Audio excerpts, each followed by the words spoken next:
I think I always need a bit of a distraction because it might be too much to feel all of it. Sorry. Yeah. How could you start the podcast with me tearing up? Amazing job. He's like the diary of a CEO. Diane Chia is a relentless operator revered within the wellness space. At 28, she became a millionaire, establishing herself in Beijing's real estate industry. Then, she walked away from all of it to build GuavaPass before being acquired by ClassPass in 2019 for $4.2 million. Today, she's the executive director of Millennia Village, Malaysia's first ever active senior living resort. So you joined end of 2015 when you guys get acquired? 2019. What was that experience like from having built this from the ground up? We were killing it, man. And then, boom, ClassPass, they came in guns blazing. They're buying out your buying out our contracts. Pretty rapidly. I think in 1 month, we lost all of our key studios very fast. And one by one, they all just dropped like flies. You think you were sort of channeling that grief into like fuel, fire? I think I kind of lost my way a little bit. And I was like, oh my gosh, I'm at this stage in my life where I had everything back then. Why am I here right now? And then it spiraled. And then I remember it was like New Year's and I was like, snap out of this, Diane. You are better than this. Pick yourself up. And I think that's the power. When you decide, I've hit rock bottom, I'm gonna pick myself up and I have the capability to do so. I got something for you. Wow, very good, very good. Oh my God, I'm gonna kill you. Diane, thanks for making the time. Thanks for having me. It's been hard to get a hold of you. I really appreciate your time. Today we're in the beautiful Millennia Village in Seremban, which Diane is the executive director of. So we met a couple of times before. I've also done my research. You're clearly an outlier in terms of the experiences you've had and the story you've had, right? But I'm always more curious in terms of someone like you who is, I would say, like, who has achieved the type of accolades that you have achieved, right? A lot of successful businesses. We'll get into later, you've exited a business as well. I'm always curious as to what was the start of all of this, right? I see a lot of us as like a Rubik's Cube, sort of. To really understand how someone behaves and how someone acts and stuff, the best way to understand them is to understand the context, is to look at their childhood and how they grew up. So take me back to when you were younger. What were you like? Wow, we're going deep from the get-go. I love it. Okay. I think I had a very blessed childhood. We were fortunate to, live in KL, go to international school, pretty spoiled, I'm not gonna lie. Was pretty sporty in garden and then went to the UK and I was just not sporty anymore. The competitive landscape was just so different and I was like, oh my gosh, I'm not sporty anymore. But then I went into more like dance and expressive things and I was actually doing music. It's a very different world, I think, when I went there. But I think what has maybe shaped me when I was young is definitely when I moved to boarding school, and then probably a very pivotal time in my life is when I lost my mother. So I was in the UK at that time and she got very, very sick, basically stage 4 cancer. So she only had like a year. And then I think that's probably something that's really shaped the person that I've become as well. Tell me more about that. Where were you and how did you find out the news about your mom when you first heard about it? And how did that sort of experience at that age, you were 16, 17, shape who you are today? Yeah, I think I went to boarding school. She had just sent us off and we, both my sister and I were there and I was loving it, thriving in this environment. I never thought I would love boarding school so much.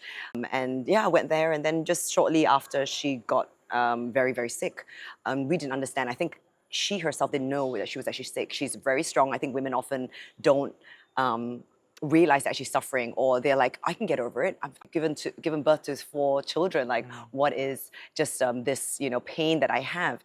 And she thought she was just going through menopause, but really she was stage 4 cancer. So when we found out, it was very late. She had essentially collapsed at home, and my father obviously was shocked, didn't know what was happening, and then went to the hospital. And then you already know straight off the bat, stage 4, chemo straight away, radiation straight away, but it makes you very, very weak. And the deterioration was very quick. And we were overseas. So I think that was Except for Joanne, right? Joanne was here. Yes, Joanne was here, yes. Your brother was in the US and you and Janice That's were in the right. UK. Yes, you've done your research. Yes, exactly. And so I think it was very challenging, and I think probably very hard for Joanne, actually, because she's the one that was there and witnessing all of it. So all of us flew back Singapore, but we knew like she's a fighter and she wanted to keep going. She was also very religious and she had faith that God would help and everything, and she really did fight a really good fight. But I think at stage 4, during that time as well, this was quite a long time ago, I think it was just very hard to beat. So I think it was better that she also left without too much suffering towards the end. But I think it was very hard on the family. We've got 3 girls and a boy, and also for my father. who loved her very, very much. So I think it was a very tough time for our whole family. And also we're not together because then everybody went back to their respective places. So very challenging, I would say. And what do you think changed for you after that experience? How long did that sort of thing from hearing the news first and then your mom moving on?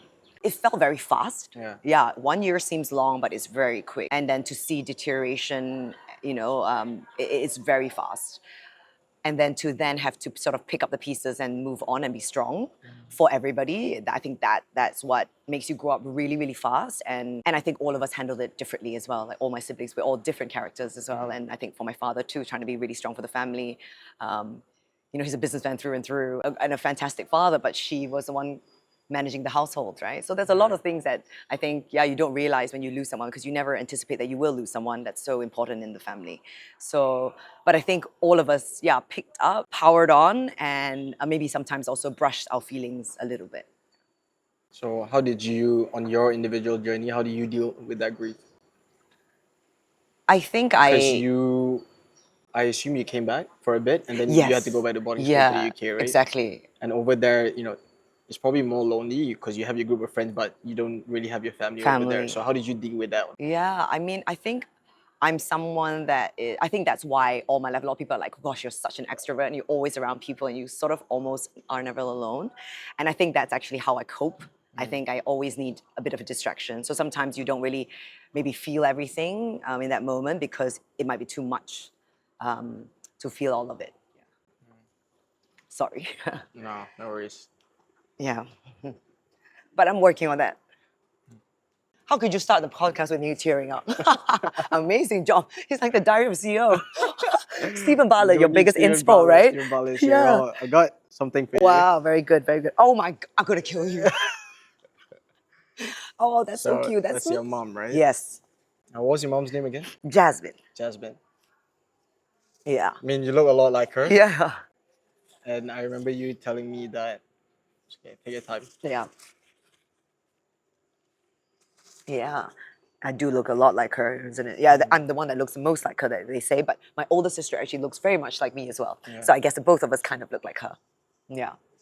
I remember you telling me that you share a lot of her aura and vibe, Yes. right? So if your mom was here right now, You just trying to make me cry the whole episode or what? no, I'm sure, like you said, that experience and the relationship with your mom while she was here and after her moving on has shaped a lot of who you are today, Yes. right? And I think as we progress through this podcast, things will make more sense for the listener, right? Yeah. So if she was seated here today, like, what do you think would be the fundamental similarities and differences between the two of you? Like at this age, let's say if she was like at your age right now, seated here.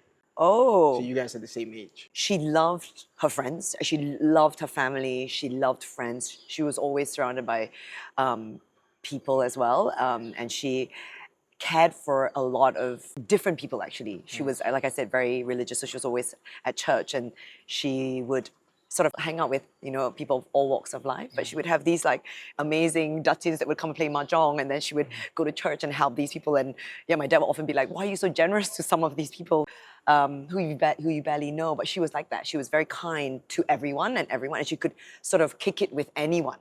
And everyone always adored her. She was Sounds just like you. yeah. So I think I get that from her. I'm very personable, I would like to think. I love people, I love conversations, and I'm genuinely interested to get to know someone in the purest way. And I think that's very much like my mom. And what would be the differences? Oh, she was so strict, far too strict. She was a tiger mom. And I guess I don't have kids, so I can't say I'm not a tiger mom, but I think I wouldn't be as much of a tiger mom. I think she wanted us to be so perfect, sort of just like her. And I think that can also, take a toll on the kids. So I think a lot of us are very scared of her. I guess at that time it was okay to hit us and stuff, but now that would not fly, would it? Yeah, so yeah, I think we're different in the sense of maybe if I were to have children, I wouldn't push them as hard in that specific way. Yes, I would want them to be well behaved, but I wouldn't push them so hard and be so strict on them, like curfews every day, things like that. So I think that's where we would be different. And maybe in terms of my ambition, because my mom, she was amazing. She was actually an accountant, and then she met my father, but then she wanted to be a full-time housewife, which is also a full-time job, and I've a lot of respect for that. I mean, she had 4 kids, straight away. And yeah, we weren't easy as well. So she sent you guys all to the Yes, UK. and then she's like, I'm sick of you, go to the UK. But for me, I'm very much like, I'm someone that loves working. I wouldn't give up my job. I would still do something. So maybe that's where we would be also a little bit different. So after the UK, you moved to China, right? Yes. But before that, before we move on to that, you're an entrepreneur true and true right now. You're a serial entrepreneur. You're an investor in a few businesses. Yes. You have had a few successful businesses and moved on from them. And right now, you're managing Millennia Village. Yes. But it didn't just start in your 20s. There were early indicators of your entrepreneurship. Oh, yes. So tell me a bit about that. I would say the one that comes to mind is definitely as soon as I got to boarding school. You kind of have to be quite self-sufficient in boarding school, because everyone only has a certain allowance, and you trade. It's like bartering to gain friends, to stay in friendship groups, or to thrive, and also to be able to make some money or gain something so that you can get what you want as well. So I think I learned that very much in boarding school, because I was one of the fewer Asians that could bring items from Malaysia that were a bit more special. Some a bit naughtier than others, What were like you from bringing? your Maggie Mee to your I never smoked, but cigarettes, who doesn't want cigarettes in school? Okay, so I do not advise it anymore. I think it was There's a bit all naughty. girls, right? All girls Yes. boarding squad. Yeah, but I would actually buy cartons and sell them for a premium. I mean, they cost so much less in Malaysia. I would buy them duty-free carton yeah. and sell a stick for like a few quid. So I made a lot of money from that. And where did this come from? Like, where did you get the idea to do this barter thing? I think there's this thing in boarding school where you always have like a tuck box.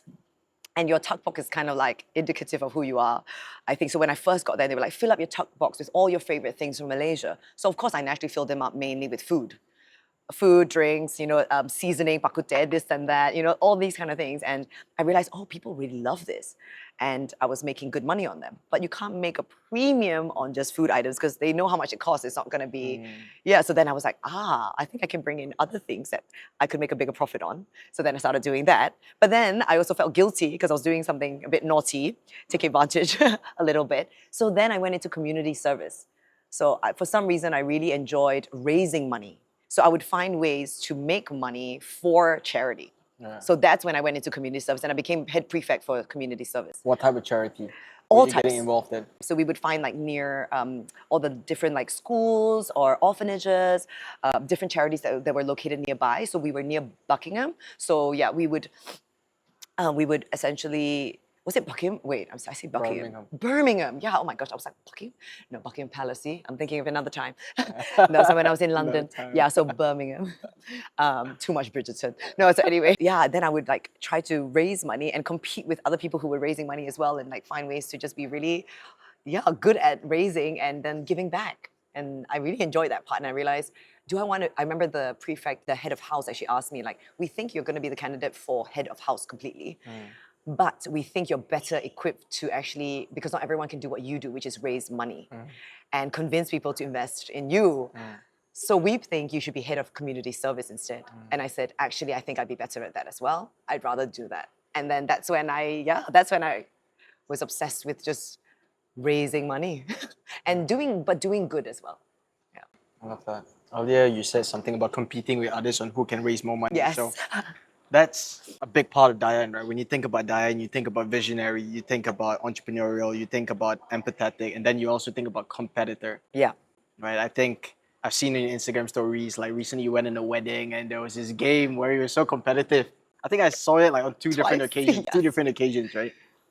Where does this competitive nature come from? I know. So for me, for example, I think earlier on the way here, I was telling you how my dad had this huge ambition of me becoming like a professional tennis player, but I never really loved tennis. Oh, Football was wow. always my first love when it came Okay. to sport. It was more so at competitions. My dad's always watching, so from the corner of my eye, I can see his reaction. I can know itself whether I'm playing badly, horribly, or like playing well. And I think part of that became like, when I would win, it felt like my dad was proud of me. Like at least that was the narrative in my head. True. When I've almost become conditioned to be deserving of love, I need to be the best. So I True. think today I would say I'm very competitive as well. Where did yours come from? I think growing up, with 3 other siblings, we're only 2 years apart, all of us, so quite close, right? And three girls as well, I think naturally you're always going to be pinned against each other in some shape or form. And within a traditional Chinese household, that's very normal, right? And I think back then it's like academically specifically, and then maybe a little bit on the sports side. And my sister, my older sister, she's always been the academic one and the sporty one. So I think that's why I was never as competitive, because I always was like, she's gonna win. She'd be the one. I mean, she's also older, right? So she's got the advantage already, and Yes. she's also a little bit bigger and stronger, to be honest, frame-wise, right? So I think we were kind of competitive, but in like a weird way, because I knew what she was very good at, and she also knew what I was very good at. So she was very good at being the strong, loud one, and I know a lot of people are like, you're also loud, but I think I'm the softer one in the family, and the sort of peacemaker. I was telling you earlier a little bit about that, yeah, and so I think maybe you compete for love in different ways sometimes as well. for love, Yeah, okay. I mean, I hate to say it, but it's true, right? We're Yeah. human, and you compete for attention somehow as well. And I think it comes from that when we were younger, and then also when you go to boarding school, and we look so alike, we sound the same. We also both extroverted, and we went to the same boarding school and the same university, and we both went into a real estate property company. But she went into the investment side, and I went into the brokerage side. So I think that naturally, that competitive, I would say that competitive baseline definitely is from that. Earlier you talked about China, right? So you went there straight after LSE, after uni, and before that you were a banana. You couldn't speak Mandarin. That's right. So you went to BLCU in Beijing.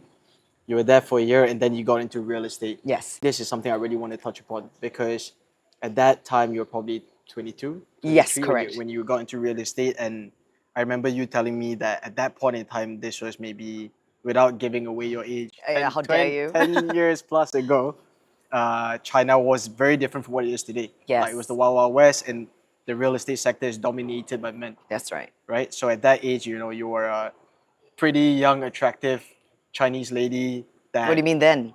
that now even more now even more so I don't have that context. First you're being a woman, and then being a woman in China in real estate at that point in time. So give me a glimpse into that. What was that like?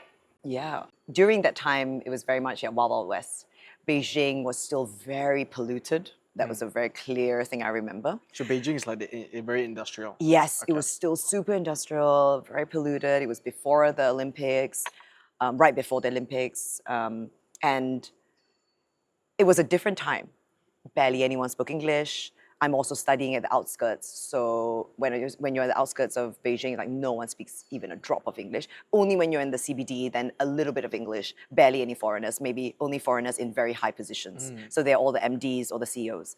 And it was a very different time. I mean, now when you go back to China, it's completely different, right? So, but it was a very good time to be there. I mean, one, I had to pick up Mandarin very, very quickly. I've sort of given some of it back, not gonna lie. But yeah, I think you immerse yourself. You have to just accept it for what it is, and the harsh weather, the pollution, like all of those things, but you get down and just do it, and teaches you a lot of grit, especially when you're starting off as a young, like I guess, beautiful Chinese girl that cannot really speak that much Mandarin, and then going into real estate, canvassing buildings, like walking up and down, knocking on doors. Like it teaches you to be really humble. It really made me who I am. That's why I have no qualms about going up to anyone and asking for anything. Rejection is not something I'm scared about. And I think that's what property side that really teaches you, like, yes, just do it. And so cold calling, canvassing, all of those things were very normal. But it was a world where it's very male dominant in general, just because it's real estate as a whole, right? Anyone that was like sort of being recognized for their accolades every year, like top ones were obviously men, maybe like a couple of women here and there, So it was a very different environment, but I think it really pushes you and challenges you to do better. And I think that's why I put in more than 6 years to climb up. And I climbed up quite quickly. I was promoted almost every year. Became one of the strongest brokers as well, and partnered with the right people. I think that was very key. And funnily enough, partnering with a male was actually very, very good for me. And actually, the only time I actually got screwed over was when I partnered with a senior woman. Tell me more about And I'll never forget it. I won't say her name, but I vividly remember. She's not gonna get any airtime. Yeah. No free clout. Yeah, and that was what really bumped me out, because I thought we would be a team, right? Because there's not many of us, and you are, like, she was a mom of two, doing really well. She was a senior director already at the time, and I was just like a senior manager. So obviously, I was like, who is a killer? Who can I go to? I have this amazing lead. And it was like inside knowledge, as in like I knew they were going to move, but it wasn't guaranteed. And it was a big deal. It was like 5,000 square feet. Sorry, 50,000 square. It was huge. It was a big deal, not 5,000 square feet. Yeah, see, we go in square meters. Yeah, in China, and it was big, and I'm a multinational. They were considering moving. They didn't have much time, so they were willing to pay. They were doing well. The industry was thriving. They had budget. Like there were so many things that was like yes, yes, yes. And I found out about it, brought it to her. We made the cold call together. I had to bring someone senior on because I knew they didn't have much time and I needed to convince them, so I brought her on. And we closed the freaking deal within, maybe I think it was 8 months. Yes, she also pulled her weight. She was very well respected. But at the end of it, she cut me. She actually pushed down my percentage. So there's an understanding when you bring in someone senior in general, whoever that introduces it gets usually a larger chunk. But if you're working with someone very senior and they did a lot of the legwork as well, then you work out to something in the middle. She basically wanted the biggest chunk of it and didn't value that I actually brought it to her attention, and I could have brought it in anyone else that would have given me more.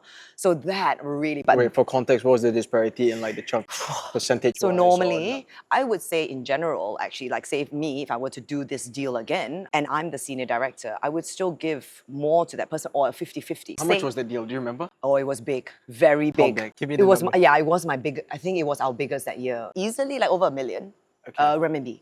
Okay. Yeah, at least, yeah. Okay, So was that in ringgit? 500,000. 500. Okay, Yeah. half a mil, okay. Yeah. And you would get what I percentage? would get normally like 50%. Okay, maybe 40 at the minimum. Okay, 40% Of Yeah, no, of what the was the commission broker's amount. cut? Yeah, Broker's cut can be, because if you hit a threshold, then you can get about 40%. Okay, So then we would split it between us. So the 40% split between us. so 40% of 500. Yeah, yeah. And I was only, 20s, right? In my Yeah. 20s. And so for me, that was a chunk of change. And then she basically, I think, pushed it down to almost like 10%. Oh my God. But it was a very tough learning, but a very good learning. And I think she felt very guilty after. She did. She knew what you had to And she offer. knew, yes, definitely. I had a lot of deals after that. So what changed after that in terms of how you approach these relationships? Talk about commission right off the bat, 1. 2 is I also made it a point to sort of mention that I didn't, go into too much detail. I never do, but I think a lot of people know when you also get screwed over, and people also know when it's been unfair. So I think sometimes don't be quiet completely as well. Be honest and sincere. And if people know that that's you, they will know that you're speaking from truth. And then people also look after you somehow. So I was okay after that. So it's okay, yeah. Another thing I want to talk about, right, Diane, is that you said you were able to spearhead and fast track your progress in 6 years. You really climbed out the ranks. And still, that wasn't an easy feat. But I think this can be extrapolated to a more macro level where it's more relatable to most people. So I'm sure there are a lot of women out there. And, nowadays you have equality, and I would say the workplaces are more balanced. But there are certain industries that are still more male dominated. Yes, Right? absolutely. And, or let's say even for me, I'm like, there could be an industry I could be in, which is where I'm the minority. Correct. Right, something like that. So I would say I'm able to relate in some context as well. So what advice would you give to someone who is a minority in a very harsh industry in terms of what can they, if giving up wasn't an option, what do they need to do? The 2 to 3 things they need to do in order to like really thrive in these kind of environments. My first point is that be willing to make mistakes and know that mistakes will come, but just pick yourself back up and persevere. I think once you've experienced that kind of like, a bit of a down, then the rest is only up. So know that that's maybe not a great time for you, but You always set up that mindset. yes, always. I'm a half glass full. Anyone that knows me, I'm a half glass full. Sometimes maybe to my own detriment. But I believe that that's why I'm the way that I am. No matter how much I'm kicked down, I will always come back up. And I think most entrepreneurs, especially now Gen Z and stuff, need to know that. True Like they emotional. need to suffer a little bit and to just work your way out, because those are the people that become successful. Being genuine, I think, is super important. Being true to who you are, because that's how you actually gain respect, and also friendships and mentors and people that will back you. Mentor. When they're still young, you don't have much knowledge or experience to offer. How do you get a hold of this mentor and help them help you? I think at the end of the day, you have to always remember, a lot of people actually want to feel valued as well. Like a lot of people love the fact that you go up to them and say, I respect everything that you've done, and I'd love to be just like you, if not better, right? And I think when someone hears that, you're like, I would love to mentor you, why wouldn't I want to share this knowledge? Why wouldn't I want to be a part of your journey to be the better version of yourself? Why not? So I think never be afraid to ask. Yeah, just do it. And I think always pay it forward as well. What do you mean by that? That when you get help, be grateful, be mindful, and always remember that person that's helped you and help the next person. This is karma, right? And I think I'm very much like that. I'm a lot of people that know me. I'm always like, how can I help you as well? You know, like, thank you for helping me, but how can I help you? And I think often people forget that part. They always forget to, pay it forward. So you're in China for 10 years in total? Yes. So 7 years in real estate. Beijing GLL, and 3 right? years. Yes. GLL, Beijing, and then you moved to Shanghai. And then you joined GuavaPass. Yes. End of 2015? 2015? That's right. So I think your days are better than mine. Yeah. Yeah, and between real estate and GuavaPass, was there anything in between? Real estate and was golf. No, I was overlapping, man. Before I gave up my JLL job, I was basically doing workouts, checking out studios, having meetings before work, during lunch, and after work. Tell me how this opportunity came about. Was it through A friend, is it Antonia. Yes, while giving her airtime. Oh, yeah. Shout out, Antonia, Hong Kong. Okay, so she's a friend of mine that we met in London, but got very close in BLCU in Beijing. She's an ex-banker, then turned GM of Hong Kong, and then was like, GuavaPass. yes, Okay. yeah, we're still in touch, and I think she gave me a very great opportunity. She recommended me, and the founders then obviously interviewed me. Why do you think she recommended you? I think because in some ways we're kind of similar. We both at that time already had paid our dues in terms of corporate, climbed the ladder, did okay. You know, we had enough money put aside to try something When you say a bit enough more. money, how much did you save out at that point? Because you were what, 26, 27? Yeah, 28, 28, 20. Yeah. Yeah. Like At that point, 100K, 6 figures. oh no, more. More? Yeah. Shit. Real estate is no joke. When yeah. you make your first million? Yeah, before 30, yeah. Oh shit, okay, Yeah. okay. So Okay, so you guys pay your corporate dues. that's right. And things then we like had that. enough to like, okay, can we take this gamble where we take a bit of a pay cut and a bit of a risk to do something that we're super passionate about? And, you know, when we both were like, we're coming into our 30s soon and we want to, you know, invest in our health. We see this, you know, startup and, you know, we have so much faith in it. We see what ClassPass is doing. Let's emulate that. We could be the leaders in Southeast Asia. And we were so excited. And the team was like a freaking dream team. Everybody was a legend in each country. Everyone was, you know, super extroverted, super well connected in the country, all about health and wellness, but love to have a good time and just smart. Like some of the smartest people I've ever worked with before. And I think that's why there was so much energy and there was so much dedication. And it was like the best time of my life, I would say. Tell me a bit more about that. Why was it the best time of your life? You rarely ever work in an environment where everyone's kind of like you or you can complement each How other. big was right? the team? So the team wasn't huge. There was only one GM in each location and then maybe a small team behind them, 2 to 3 people. But everybody, like I said, was like similar in some shape or form. And we just were like a dream team, like just always helping each other, figuring out like, you know, how to solve things together. Everybody could just pick up the phone and call them. And it just felt like you were working with your family, but like your chosen family. Yeah. Having developed a reputation within an industry as niche as real estate, especially in Beijing, right? 7 years, moved on to GuavaPass at, you know, I'm around that age right now. Yes. I think pivoting, it gets harder and harder, but it also depends on the risk appetite of the individual. And taking a pay cut as well, the incentives aren't really there. Correct. Yeah. Like And no guarantee of comms, right? So what was I the- work for my commission in brokerage. What was the rationale? Walk me through Diane Chia back Yeah. then at that age. Yeah, that's a very damn good question. Silly, no kidding. So for me, I was pretty burnt out from the real estate experience already. I had made enough to be okay for a while. I felt I could gamble a little bit and I had faith that this company was going to go huge. Burnt out, what do you mean by that? Like I said, I was burned by that specific senior director. Then after that, it was Okay. like I also switched from brokerage a little bit to transaction management. Okay. And it became a bit more mundane. You're kind of managing portfolios, like say HSBC's portfolio across China. So it becomes quite admin heavy, a bit more less exciting. And I was also in a new city, but not really exploring it the way I explored Beijing because I was no longer doing like canvassing buildings and meeting 1 million people all What the do you mean time. by canvassing buildings, actually? Like I would literally be walking buildings to find out, hi, is your CEO here? When is your lease up? Do you want to expand? No Would you way. like to consolidate? Where's your other office? Yeah, who's your office manager? You got to be best friends with the office manager. That's how you get a deal. So you show up to these offices. Unannounced, yes. No way. Give a card, charm them. Yeah. Shit. Yes, so that's canvassing buildings. Okay. And so when you're doing transaction management, I'm just managing a massive portfolio that's guaranteed. They already sign a contract with us for 5 years, minimum 5 years, and it's like more mundane. It's like just managing their portfolio. So nothing much, you're renegotiating a renewal or an expansion with the existing landlord. So it's not very exciting. Versus, canvassing a building and pitching them and being like, give me 5 minutes of your time, things like that. I mean, obviously that was very tiring as well, but I think it's just not as exciting. I think you get tired, 7 years is a long time.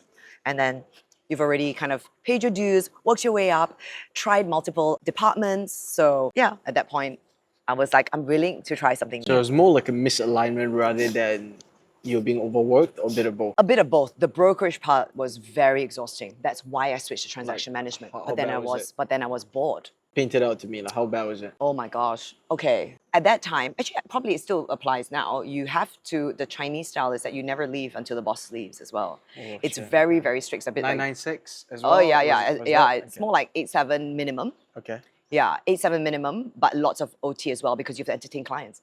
I was one of the few women. I guess I'm more personable. I also enjoy drinking, I know kids. So I'm the one that all of the senior management are asking to go and entertain. front line, yeah. Yeah. So you can imagine trying to work full time, then after hours also going to pitch business, secure business. And then I remember towards the end, I'm also trying to do GuavaPass. So my days were crazy. What were your days looking like? 6 o'clock, I'll be doing a workout because I'm pitching that studio. Okay. 7 o'clock. What do you mean you're doing a workout because you're pitching to the studio? Because GuavaPass, like ClassPass, Yeah. in order to launch, you need to have all the premium boutique studios on your platform. So you have to try them out, talk to the owner, secure the exclusivity, sign the contract, and make sure they are live by the time you go live. So those contracts take time. Those relationships take time to build too.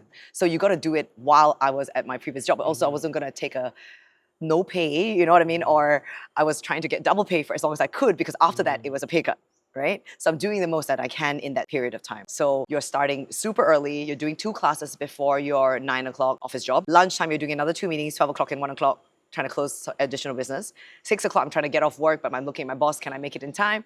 If not, then I'm doing double class, 7 o'clock, 8 o'clock, back to back or whatever to go and pitch the studios as well. And then after that, calling the GuavaPass team to update them on what's happening, how many have we secured, what's the timeline looking like, when can we go live, da, da, da, da, da. So that was like a solid 6 months, at least 4 months of no sleep. Yeah. Wow. Yeah. And I assume your real estate bosses didn't know that you were It was grinding on the side. Yeah, this was the funny part. I remember the time he found out. Our CEO ends up sitting very close to me, 2 tables down, and I was already having a meeting with a potential partner. Like And studio. And it was a studio. Yeah, and obviously the guy was in like in gym wear and we are in like suits, right? Like we're like You're taking his call from the office. no, as in we're in a restaurant. Okay. It's just that we're in the same compound. Okay, Yeah, okay. and he looks over and he's like, that's not a real estate meeting. Yeah. Yeah, he knew then. So he figured it out then, but it was hilarious. So obviously I was like trying to juggle it discreetly. But yeah, after maybe 3 months, he could see it. Yeah, he knew. So first you were the GM of Beijing, Shanghai, and then KL, right? Correct. So each time it was the same sort of task, mission?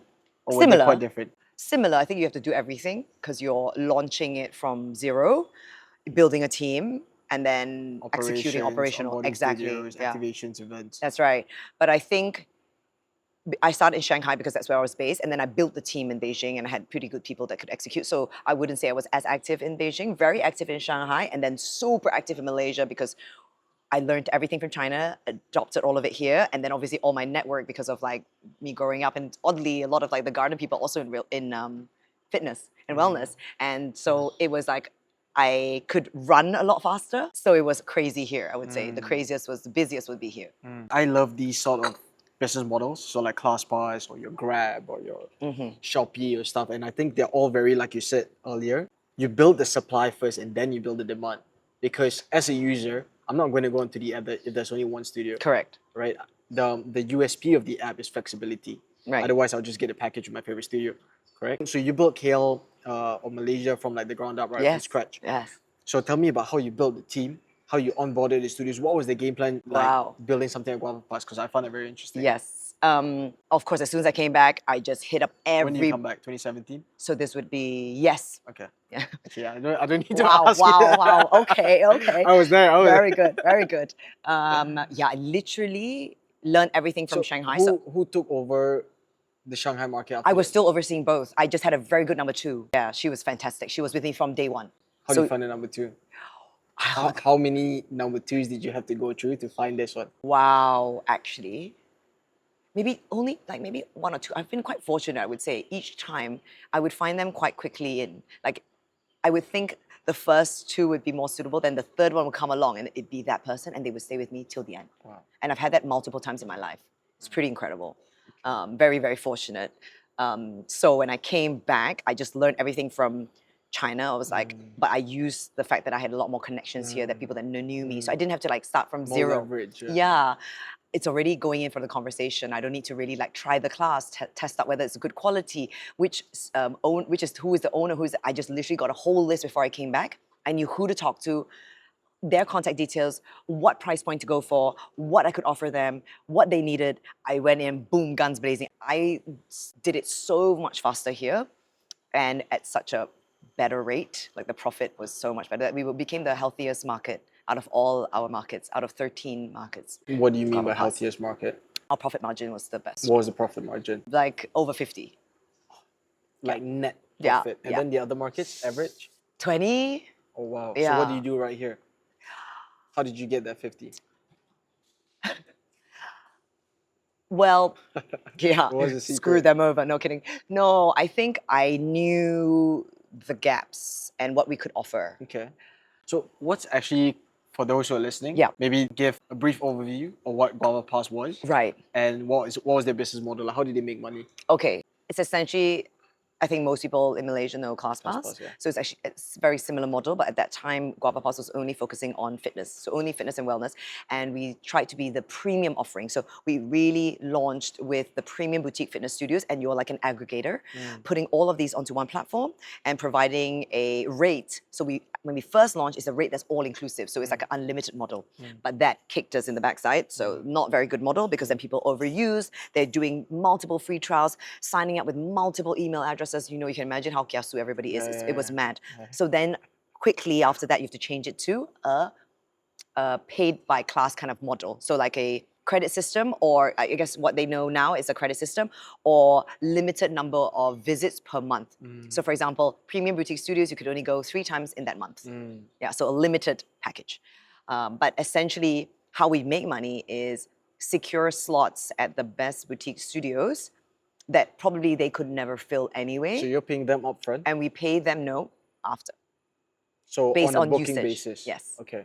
And we pay them a fraction of their drop-in. Just to understand. So I'm a customer, I book through GuavaPass. I book a class at a studio through Correct. GuavaPass. Let's say I paid 100 ringgit. Yes. So what is that? Where does that money flow?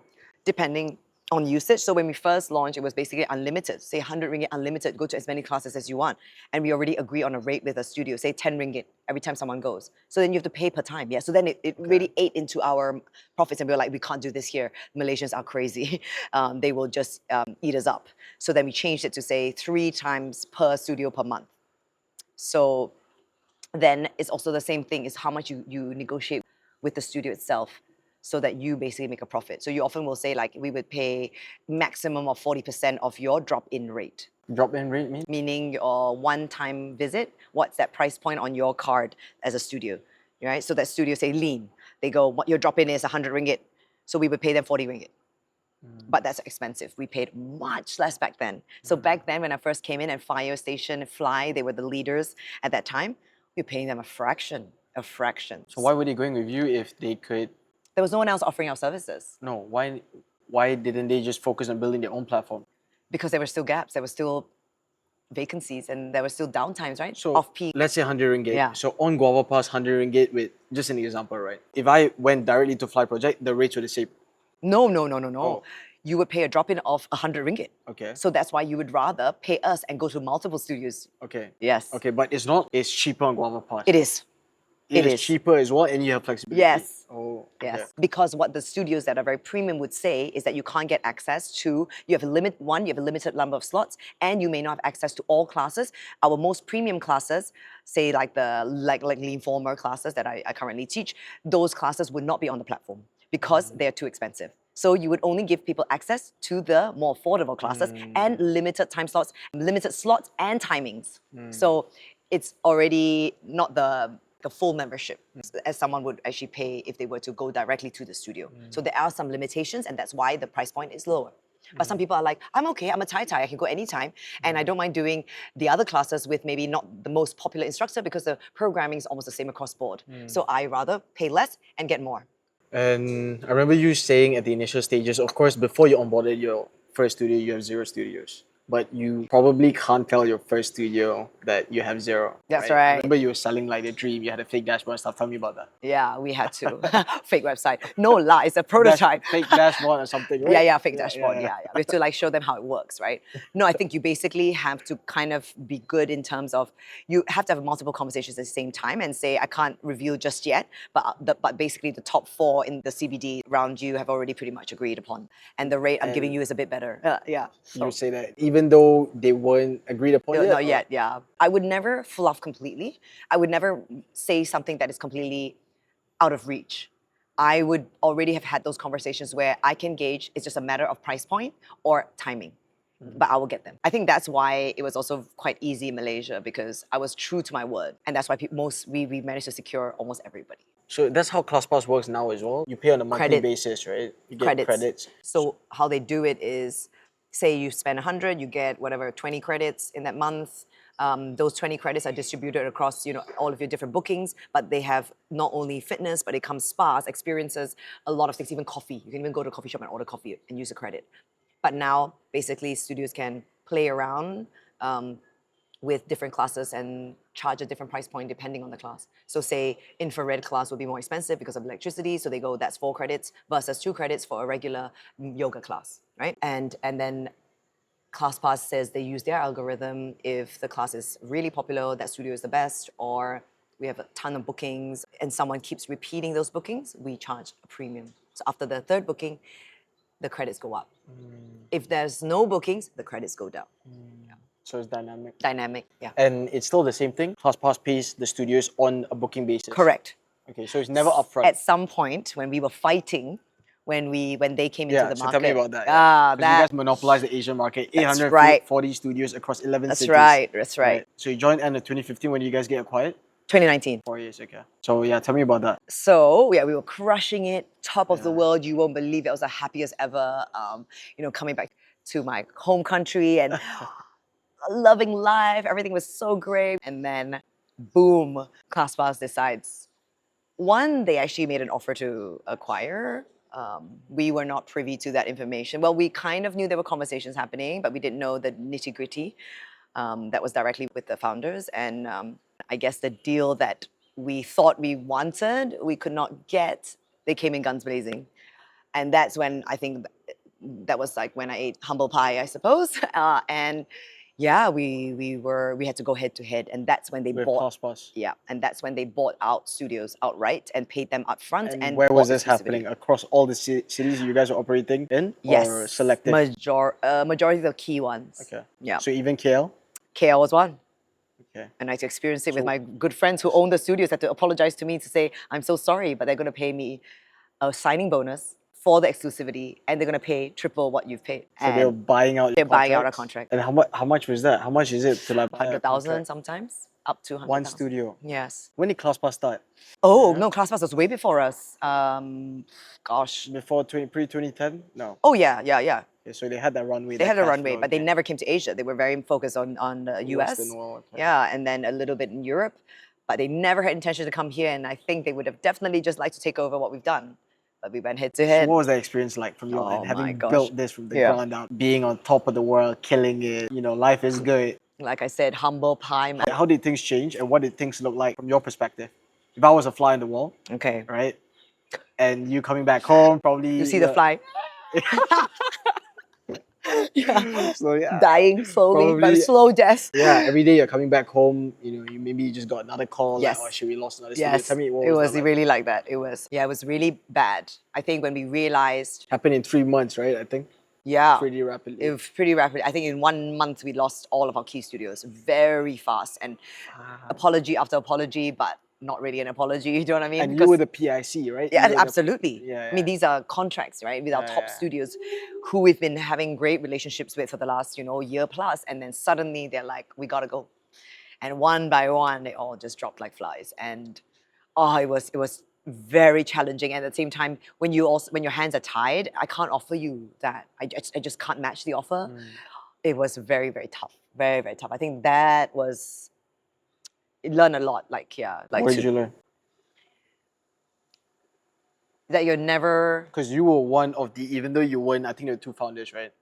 yeah. Two Two key guys, Yeah. yeah, Jeff and Rob, Jeff and and then Rob, yeah. all of us were founding team members, yeah. But So but at the same time, it must have felt like you were one of the founding members, right? absolutely. So it was like your baby, sort of. So I'm sure you really felt the heartache. I mean, I also personally invested, and I think when we Like went you had through equity. equity, Okay. and when we were going through tough times. I mean, I took pay cuts. I waived certain things, commission, stuff like that. Like I really felt like it was my baby. So it was very heart wrenching for sure.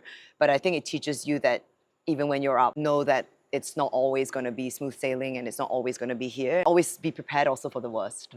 I think it really taught me to be grateful for the ups, and then be ready for the downs. I think that's a good way to live. I realized no matter what was amazing was that everybody that was also going to in a way betray me called me genuinely to explain and say sorry, and that they had actually been very appreciative of the relationship, but they had to take this money because it was money. And I said, and of course I understood, You're right? operating, running a business. That's yeah. right. And I think that's a good conversation. That's okay. You see, it's not like it's been shit to work with you. You lied. You Things were promised us the amicable. yeah, but and Better- everybody ended on a really good note. And obviously a bit of begging here and there, some successful, some not so. But I think in the end, people value when you're also very honest, very humble, and also good to your team and to the people around you when shit goes down. When the ship is sinking, you don't just up and leave. You steer. You're still Kate Winslet. No, yeah, you're like still gonna try to. Yeah, that was the toughest. I remember like having to let go of team members, and even like my team in China and stuff. Like people that have been so loyal, and to just know that you have to close everything down, like it was insane. So things like that, yeah. And whether some would get an offer or not, because everyone was being interviewed by ClassPass to see who was going to be taken on board. That's brutal. I mean, these are the people that have built the brand, who are obviously invaluable, but yet they're being interviewed again and then given shitty offers to stay on for some other brand. So it was a very, very tough learning. And Also, Kate Winslet died, right? So that's not a good analogy. wait, so Leo. she didn't. Leo died. Oh, yeah, sorry. Yeah, so I am right. Okay, you look at me like, okay, so carry on. Yeah, she didn't. Not sure if I'm getting the timing right, but Mm-hmm. was this all happening at the same time when you parted ways with your ex-partner? How dare you? How dare you? So the time I joined Guava, my first year and a bit, yeah, it was the time that we then got a divorce. But yes. that's when you were killing it. Yes. So not when it was down, it was when it was up. Isn't that interesting? Do you think you sort of channeled that? In a way, it's grief, right? I think whenever you lose a friend or a partner, it's sort of losing that part of you. So it's grief as Absolutely. well. So you think you were sort of channeling that grief into like fuel, fire? Yes, definitely. Definitely. I think once that was over, I put all my energy into work, of course. And yeah, but it was like double grief, right? So that was grief. And then after that, a few years later, then another grief. So, but I think it teaches you to be strong. It teaches you to be strong. Yeah. Right. After GuavaPass, what was the next venture? So you guys sold in 2019 for, I think, 4.2 Yes. mil USD. Okay. You got a Yes. good paycheck from that? Or was it okay? No lah, okay lah. I told you I invested too, man. So That's why. yeah, okay lah. Okay. Okay, yeah. So tell me, what was the next venture? So you move, you live in, Yeah. move, then sort of take off, right? Not really, no. I Okay. think we tried to do it during COVID, but with like a minimal budget, but trying to be digital and bring in the wellness component, but it didn't quite work out. I don't think it was like the right time because we were trying to do like live streaming of workouts, but it was so competitive, so it didn't really make sense. And then obviously live-in, yeah, I started going to supplement business because I was actually consulting for Athletic Greens when they were entering China. And I just loved the product so much, but when I asked if I could bring it to Malaysia, they said Malaysia wasn't a key market and they weren't going to bring it there, and shipping everything and stuff was too expensive. So then I said, what about trying to find something locally? Then actually someone approached me, which is my ex-co-founder, because we're no longer doing that. I'm not focused on the business anymore, but he's still continuing at this stage. But he found me, showed me the product, and it was such a great product. Loved it. Did that for 3 years, and great. Built the community. I actually it was kind of like a Nick's GuavaPass in like a small scale way. I could still use my connections from Guava, sell in the studios, use the same ambassadors, the same instructors, build the community, do events. So I learned all of that and adapted it for a living. Right, Yeah. But then I think at the end of the day, I have to be a smarter investor as well, and investor in time, energy, resources, and also payback, right? So I think I have supported a lot of other brands that have a bit more of a positive trajectory, maybe better supply chain, ops, things like that. So I think I rather double down on the things that I can see exponential growth versus mine, which is a bit slower because it's such a premium product, and also it's all the premium ingredients also from Australia. So became a bit too challenging. A lot of stock issues, import, export, da da da da da. So yeah, I think now I realized just support the ones that I've already invested in and help them reach the exponential growth. I don't have to always be the founder. So with Livin, it was just two co-founders, right? So you're an ambassador, consulting, and then you JV. Correct. So you're there for 3 years, and part of the reason why you left was because you want to allocate your resources and energy and time into these other things, your other investments, which are more passive. But also, I think you mentioned that last time that there was a misalignment in expectations. So tell me a bit more about that. I think often you have to evaluate what are the things, especially if you're dealing with like serial entrepreneurs, then you're kind of always wearing many, many hats or doing different businesses at the same time. So often your attention can never be as focused. And I'm also guilty of that. But I think working with my co-founder, he was running so many businesses as well. And because maybe Livin was more my kind of brand, I was maybe spearheading a lot more. And then I think I was fine to do that. I'm most definitely the face. I'm doing all the on-ground marketing, all the events, things like that. However, then your backend has to be strong too, right? Stock, your supply chain, your Because it's a distribution business, yes, right? yeah, At the end of the day, and it's all about demand planning. exactly. All the R&D part as well, right? Because we actually had another founder who was going to be responsible for that, and then he also sort of focused on his other business as well. So I think sometimes you have to be very clear from the outset what is each person going to bring to the table, because along the way, especially if someone takes lead, then the other stuff just falls by the wayside. And so there's no ill will or ill intentions or anything like that, but I think often people don't realize how much can go into building a brand, right? And all the back end stuff is just as important as the front facing, and I can't do it all, and I think we all tried our best, but it's a lot of work. So I think having that conversation early on is actually quite important, and maybe checking in on the deliverables and achievements during those few years. So you say you're invested in a few companies. How many companies are you invested in now? Oh wow. Let's see. More than 10?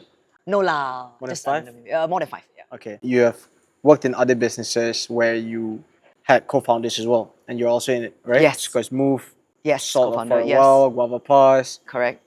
Livin, Correct. and you're also invested. So what do you look at? What are the 3 key traits you look at In a founder. in a founder when working with them and when you're going to invest in them?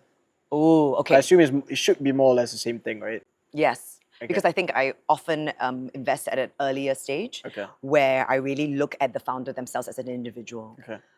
I think it's super important that they are extremely passionate and very focused in what they're doing. So ideally, they are doing one key thing and only one key thing. Yeah. Okay, I like that. Yeah, Okay. I learned that now. Yeah. Okay. So I back those that are very focused and very driven. Tunnel vision. Tunnel vision. Okay. Yes, Okay, that's one. I also love to support female founders. Nothing to do with just that I feel Yeah. they're I hate not. men. Yeah, they're not as supported in some ways, and also because I'm in wellness and I love supplements and in women's health. And as I age, these things are important to me. I look for that a little bit more, female founders, and have skin in the game personally as What do you well. mean by that? They've actually put some money behind it Okay. as well. I mean, not just a sweat equity play. You need to have put in some skin. What does sweat equity mean? Just like Because external funding. because some people maybe at that time they don't have enough cash, and so which I also understand, and they're willing to work for that equity. But I think sometimes you still need a little bit just like it's Yeah, almost like you yeah. have something You're to more lose. incentivized. You have Yes, something to to lose. lose. Okay, Yeah, I like that. yeah. I think that's important. And Skin in the game, tunnel vision, yes, female. female. Yeah, One and I more. think the final thing would be that you are also respected or like a sort of an authority or expert in some shape or form in your respective industry. So you're revered for that already. I noticed you didn't mention like being smart or being like those more classic objective things. Not at Do all. those things not really matter as much? I mean, obviously, I think I only invest in very smart people. Yeah. However, I don't think book smart is to go by at all. I think all the founders that I've supported, they didn't necessarily go to the best schools, best unis, or got, first in the degrees and stuff. I don't think that. I think street smart's so important and far more important than book smart. Obviously, if you're, sort of more of the CFO role and things like that, then yes, you need to have those basic skills. But I think a lot of things can be learned now, but what you cannot really learn is people skills and also how to read the room, read people, read scenarios, and solve and be a problem solver.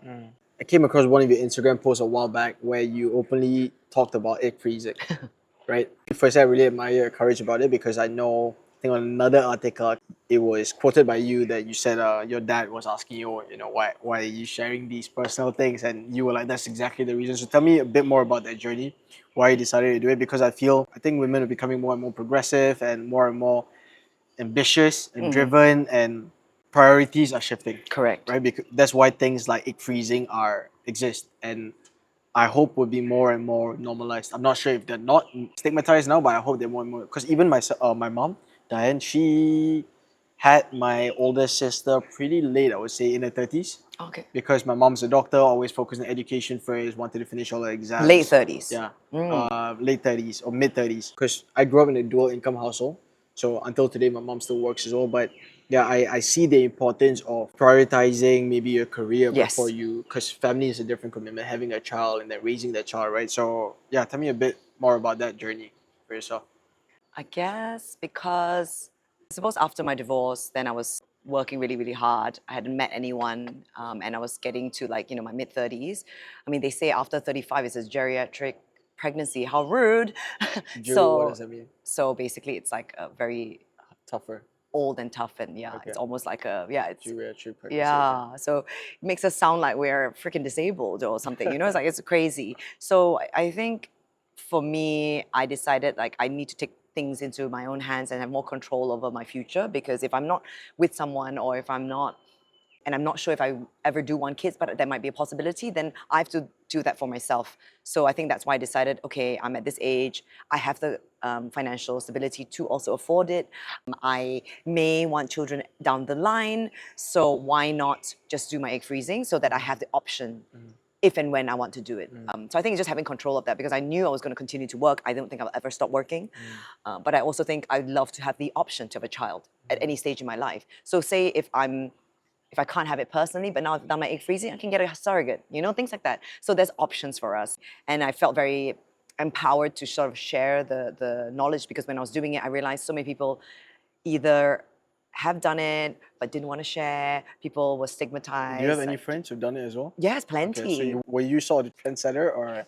A little bit, because I actually know a lot of younger girls that then did it after me. Okay. Yeah, so I think it really Amazing. helped a lot of people, and I have actually a lot of friends that fly in to do it now, because Wow.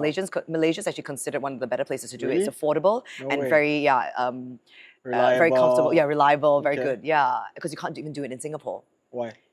They have some regulations about Like it. it's illegal. Yeah, and in Malaysia God. you can't do it if you're not married. So yeah, I mean like a Muslim. Oh. So yeah, there's a lot of restrictions around it, and again, a lot of stigma around it as well.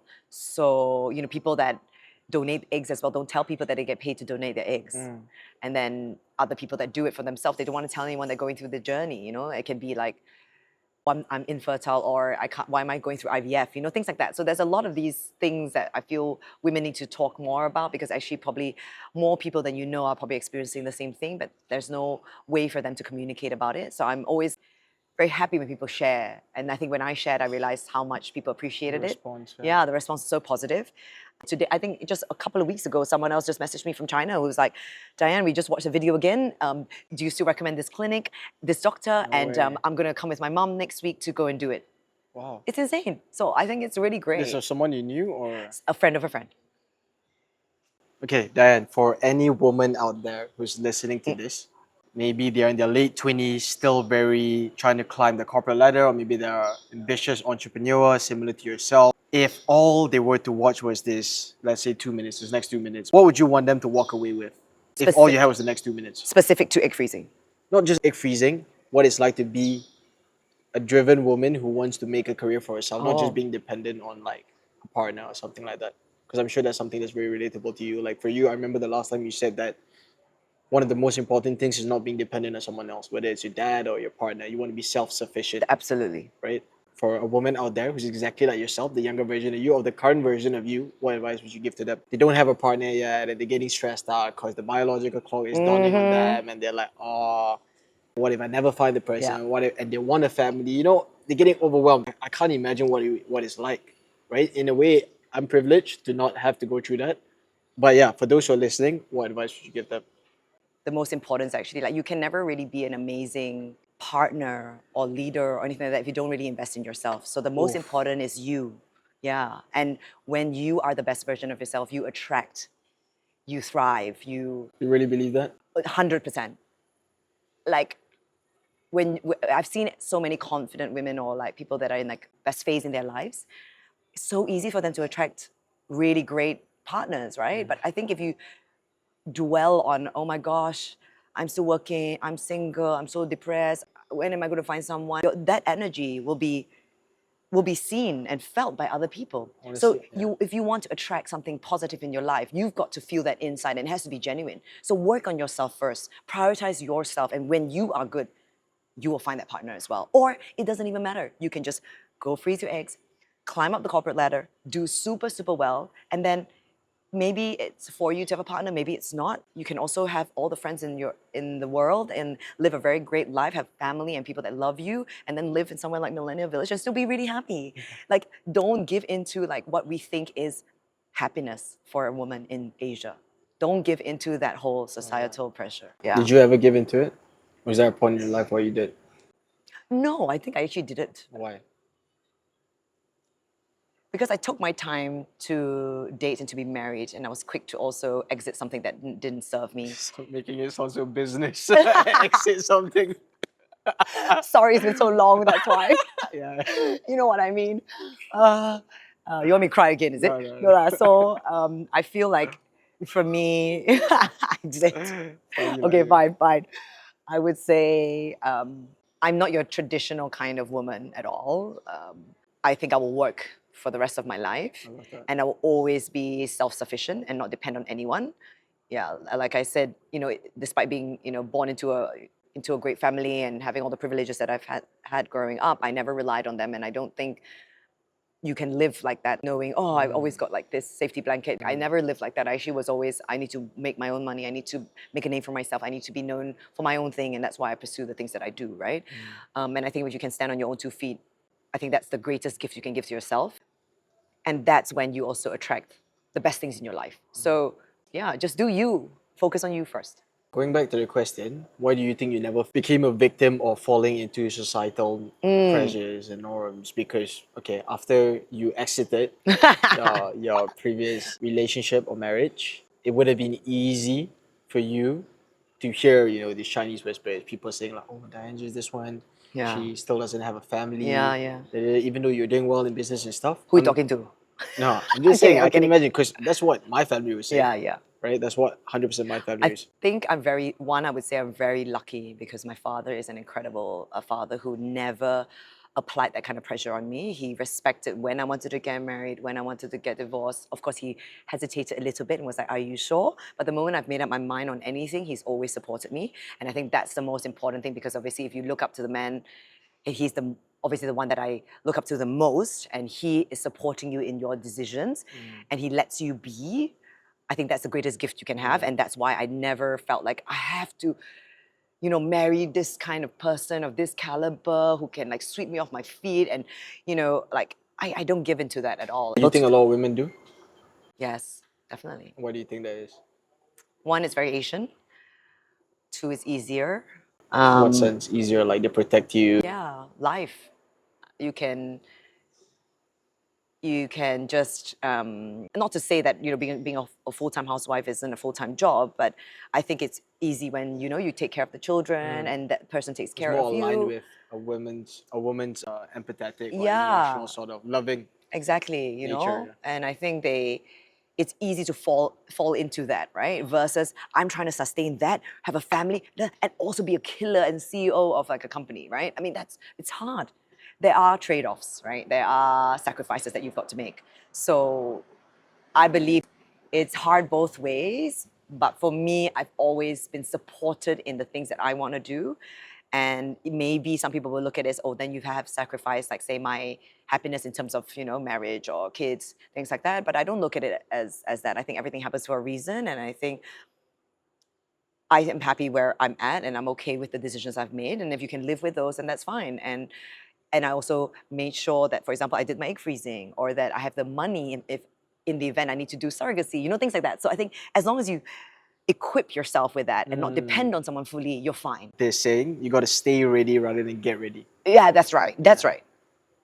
I agree. Then you strike me as a very, from the get-go, from the offset, the first time we met at Ascaro, as a very confident go-getter and at the same time empathetic. But I want to speak about the confidence, right? Have you always been this confident? And what would you say to someone out there who's struggling with anxiety and self-doubt, and but at the same time they want to put themselves out there, right?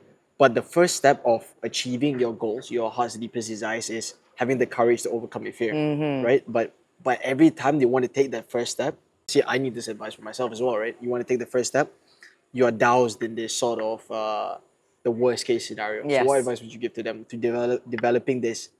Because I do feel like, having spoken to you for a couple of times, I think there's a difference between like putting on the front and being actually innately confident. I would say you're the latter, right? You're just innately confident. Someone who is generally confident isn't afraid of what other people would think about them, and that's why you're not afraid of being vulnerable, sharing your egg freezing and stuff like that, right? So Yeah. what advice would you give for someone?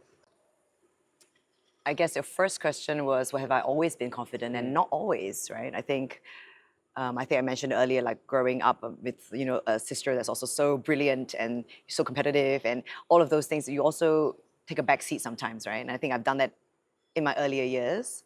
But when I truly became confident and came into my own, or felt like a second lease on life, is when I actually pursued what I was really passionate about, which was like sort of the GuavaPass part of my life. But then it was also the hardest part, because then I got divorced. So, but then you just learn to pick up, I think, to pick yourself up, pick up the pieces, and know that, again, that you can fall, but you can always come back up. So I think equip yourself with the tools to stand on your own 2 feet, whether it's, academically, financially, in the working environment, or with your family and friends. Those things, your support system is also so important. And I think if you have that, then don't be afraid to fail. Try, right? Of course, if we're talking about someone that's truly anxious, has a lot of like specific issues, mental health issues and stuff like that, then of course the way to go is definitely professional help, right? I'm a firm supporter in therapy, and I think people should talk about that more and seek help, and have mentors or people they can speak to and have a really good support system. That's super important. And also obviously taking care of your own mental health as best as you can, and your physical health. So those things are important. You have to do everything that you can in your own power to have that mindset and that confidence inside, and then also seeking the tools around you. But again, always knowing that it's also okay to fail and okay to pick yourself up. And when people see you fail and come back up, you come back up stronger. And people respect you and probably push you forward as well. And if you are kind, kindness will come back to you. And I think I guess that's the way I live. I love how a lot of your answers is tied back to this common theme about kindness, being empathetic. Where do you think that side of you came from? This wouldn't be a complete episode if I didn't get some words from Nick. So I Oh, got so I got some words of Nick. okay, So I okay. asked him a couple of questions. Okay. So the question was, one thing you're proud of her that she would never say herself. I'm gonna say it verbatim, right? I'm incredibly proud of the quiet persistence she puts in every day. She's a relentless hustler in the best sense of the word, but more importantly, she measures her success by the positive impact she leaves in the community. Right? She has a natural instinct for service. And then the other question, which is, how would you describe her as an entrepreneur and then as a partner? They said, in both worlds, She's truly inspirational. As an entrepreneur, she has the vision to see what's possible. I love that. And we'll touch on that later. And as a partner, she has the character to make everyone around her want to aim higher, which you keep alluding to as well. Right? So where do you think this comes from? Like wanting to see people around you win and wanting to give back. Wow. I think definitely the giving part is from my mum, definitely, because she was always very charitable and also someone that was like very like, yeah, she's like the mother hen with all her friends, and she was always very kind and always very supportive. So I think definitely that's from my mum, and I think the striving part, I would say that's my father.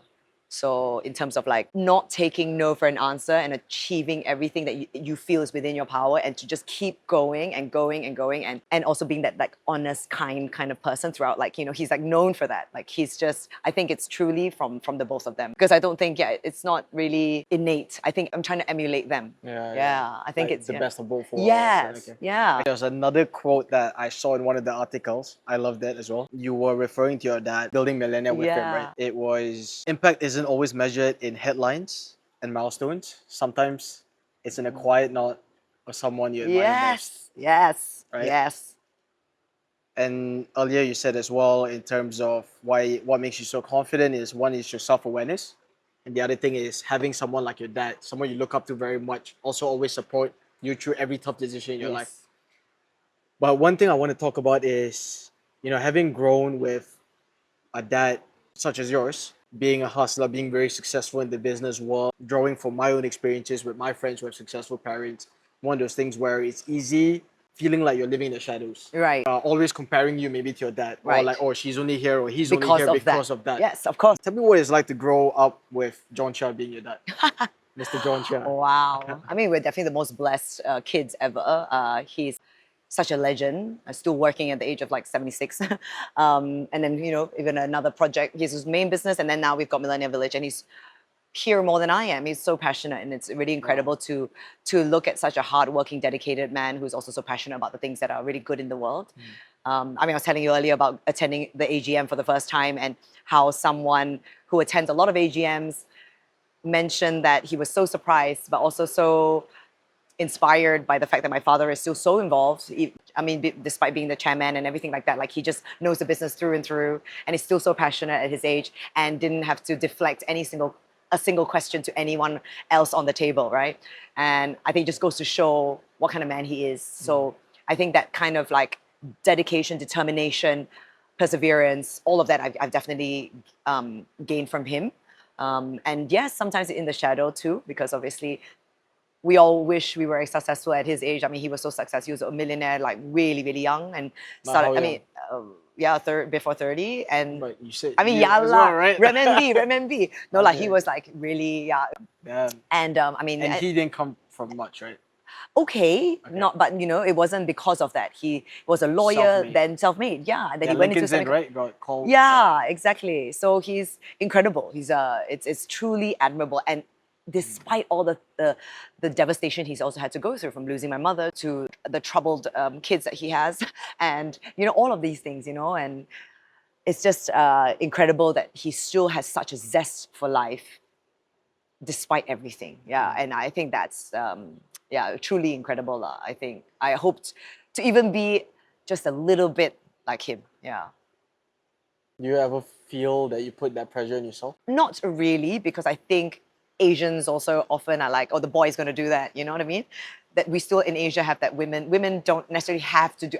I remember when I was actually young, my dad and my mom would say, like, it's okay, Diane, you're so pretty. You can just like maybe just own a little like spa, or you could just like, own a little place that you manage, and you don't have to like work so hard. You're definitely going to marry well. And I was like, how dare you? Look at where I am now. No kidding.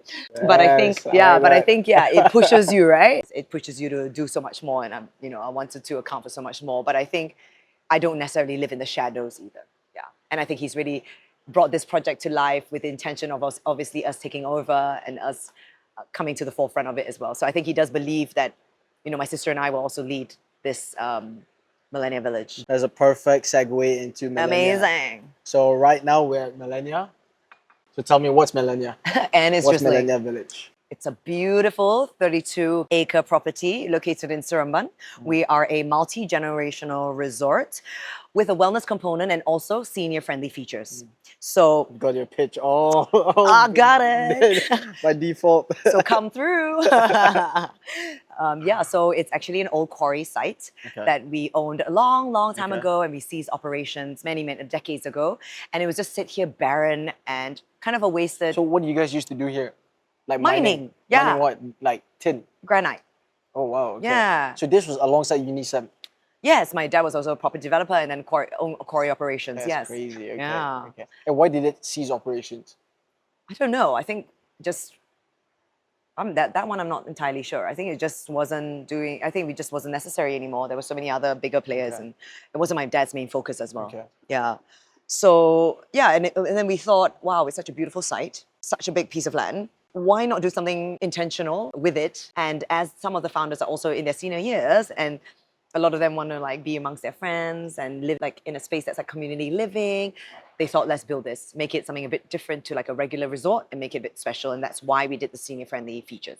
It commenced construction in 2019. Even before, I before think. that. Yeah. And how long did it Yeah, take? yeah. 3. Total, okay, no, it was slightly delayed during COVID because of about 4 years, slightly delayed construction, but total was about 6 years actually. Okay. Yeah, and then now we're coming up to our second year of Okay. operations. Launched in June 2024. Yes, yes. Okay. And wait, how did your dad bring up this idea to you? Was it something that you had expected for you to work in your No. dad, work with No. your dad in some No, but I was so manner? happy when he asked. Do you still remember the day? Yes. Tell me. So my dad's quite funny. He's not really like the guy that would like kind of brief you on everything. He Yeah. kind of just tells you, hey, I'd like you to come for this groundbreaking. And then we came and he was like, yeah, remember this site we used to come to when we were young? It's like, yeah, we're going groundbreaking, we're gonna build this thing. The intention is for you guys to run it. On the spot. Yeah, it was great. You and Joanne were there. Joanne wasn't there. She was somewhere else. I think she was still in the UK or like coming back shortly after. But the intention was to also have her involved, of course. Yeah, so that's how my dad does it. It's very like by the by. Yeah. But I love that about it. And but the intention was so good, and I loved the idea, and it was such a beautiful piece of land. And yeah, we were like, it's going to be something amazing. And I'm so glad that we're the pioneers in this space. So now 2 years in, how's the business? It has its challenges. We've had to pivot a little bit. We launched very much doing active senior living, which basically means it's independent living, which means no assisted care. So often in Malaysia, most of the time you would think of old folks' homes or assisted living because it's something that's a need versus a want. So doing something like active living when someone's not sick yet, coming to live here all the way, from KL, it's not as enticing because it's not as familiar. In Europe, China, China even has waiting lists now, but I guess maybe because of one-child policy, no one to take care of their elders, and like Singapore running out of space.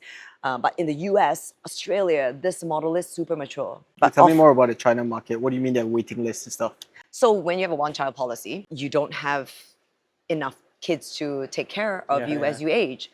And everybody's working, try to like, imagine living in a tier 1 city where everything's so expensive and you need to work so hard and they're all working later, having kids later, or even not having kids at all. And then where do they put their parents? How many tier 1 cities are there in China? Oh my goodness, I don't know. Most of them? But quite a lot, yeah. Not most, because it's so big, but like quite a few, yeah. So rather than buying a property for their parents or put them renting somewhere like this where it's beautiful, it's safe, they can age with the property as well, like from their different stages in their lives, and it's all inclusive. Like it's like amazing. It's like a Club Med for seniors, right? And I think Have you ever seen one of these? not China one. Okay. Yeah, we've seen some other ones. Yeah, and they have a waiting list now Like how long? because years, and Oh, they're yeah. premium. They're very expensive. Like we are super affordable. A lot more expensive. How much? 20,000 ringgit minimum per month, kind of thing. It can go up to like 50,000, depending on like What are your all rates? inclusives. 5.5 to Yeah, 7.5, yes. right? You said it's been tougher. You guys had to pivot. Yes. Initially more focused on seniors, so 50 That's to right. 70, and now Yes. you have expanded. So tell me a bit more about Yeah, that. I think market demand, and we need to also survive, right? We are obviously fully invested and here for the long term. We are not selling a single property, single unit, but we've got to make ends meet too. We want to be operationally afloat at the minimum. So we're fortunate that we own the land from a long time ago. And we have taken 0 loans, which is incredible. Like no other property developer. What was unheard of. the initial investment? Just a ballpark. Yeah, investors over 100. Million. Yes. How many founders are there alongside your... So I guess technically That- 5 of us that are on the website. So Okay. the architect, so architect is Peter Ho, his sister Susan Ho, then my father, John Chia, and then my sister Joanne Chia, and myself. Okay. Going back to why you pivoted. So at the end of the day, we have to look at what the market wants. So we realized that focusing just purely on long stays will be difficult because the longest stays we were getting were 3 to 6 months, or maybe the foreigners, because I guess they understand it the most and are familiar with the concept. So they're the ones that would come back quite often. So they would go away for 3 months and then come back again after, during the winter months or the colder months of the year, wherever they are from, in Europe, for example. So we realized, okay, we can't really get anyone that will commit to like 3 years. It's really difficult. So what can we do now in the interim to attract enough people so that this property also doesn't go to waste? So then we realized so many people wanted it for wellness, retreats, corporate gatherings, weddings, banquets, you name it. So we ended up sort of accommodating different types of audiences. So I guess like multi-gen, but to be honest, the bulk of the people that still stay here are seniors. People that come, they're still, even if it's a corporate, it's mainly senior management. Even if it's a church group, for example, they are obviously mainly seniors that then maybe bring their grandkids sometimes over the weekend. Or if it's wellness retreats, who's going to be able to take time off, right? Who's going to take time off to do a detox program? They're also in their 50s. So that's the kind of audience, no matter what, it's still seniors, but they're shorter stays versus long stays. Okay, now let's dissect the business model, right? Because this is something I'm always very interested in. So what are your main revenue streams right now? So you got the short stay bookings, you got the events, you got the long-term residency Correct. stays. Am I missing anything? Events, corporates, short, long. No, those are the main ones. Okay, then I guess the F&B and F&B, the yes. ancillary services, Correct. like physical assessments, whatever. Yes. And we have spaces that can be rented out as well. Like say if someone wanted to come in to do a wellness center here or a spa, then we could also lease those spaces out. But right now we don't have someone just yet, but in negotiations. So that will be another additional revenue stream as well. Long-term tenants. How many potential talents are you in conversations with? We have someone for F&B, we've got someone potentially for like a shop, and then someone for more the wellness component. Shop as in what? And we've got a grab and go. So it could be like a mart. And what's your occupancy rate right now? I guess that's one of the key metrics, right? Yeah, I mean, honestly, again, long-term stays, we don't have many. And when we have big groups, we do have very big groups. Like last weekend, we had over 300 people over the weekend. So sometimes it can be, so I think it's a bit erratic. It's hard to really say, but if I've got to give a figure, it's probably like 30% normally. 30%. Yeah. And you have 344 units. But only activated Block B. operationally is only about 186. Okay. Half. the Because first Block phase. A isn't Fitted fully. fitted fully, okay. Yes. And then you got 3 types of rooms, right? 2-bedroom suite, studio suite, and studio plus. Yes. So that's in decreasing order of price as well. Yes. 2-bedroom, studio, what did you say? Studio suite, studio Yes, plus. yes. And what was the rationale with these 3 rooms? Because I'm always curious with Oh. like a development. Firstly, 32 acres. You guys have built on 8. That's 25%. Yes. I'm not sure how involved were you with this part. Sure, your dad was maybe more involved. But when you got like a barren land like that, how do you think about how do we optimize the use? Right. And then what different types of rooms? What was the logic between the 3 rooms? Like why would one go for the studio suite over the studio plus or vice versa? Oh. Things like that, yeah.